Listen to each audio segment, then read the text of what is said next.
Welcome to Being at Home with George. I'm excited to be here, and let's begin the way we always begin by creating the possibility of being able to say yes, embrace whatever comes up, and to generate the hope. The hope is really helpful because it helps us to be able to actually bring light to the darkness, bring love to hatred. And so I was thinking about this time where actually tomorrow is Good Friday, and then you have Easter Sunday, and then you could look at it as the death and the resurrection, dying of the old self and being reborn of the new self. And so as I find ourselves in this chaotic time, or you could even say a dark time, that it's important for us to remember that we create with the word.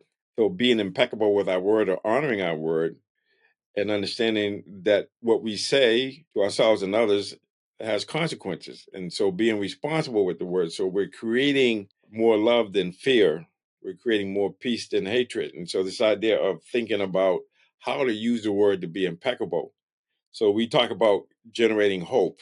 Okay, so the hope is the opposite of despair. So where there's despair, can we bring hope?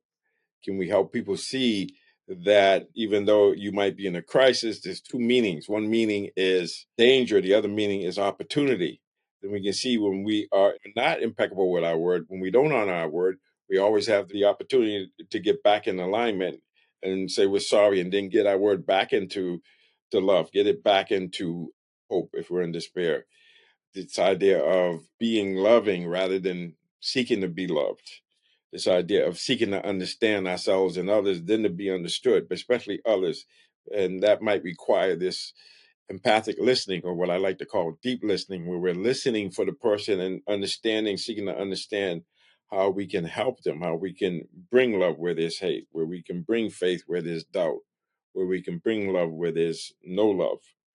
And this idea of seeking to understand and realizing the growth mindset that, okay, what is this? How do I relate to it in a way where I can transform it from a roadblock into a stepping stone? So this idea of being impeccable with our word and knowing we create with the word. So what are we creating?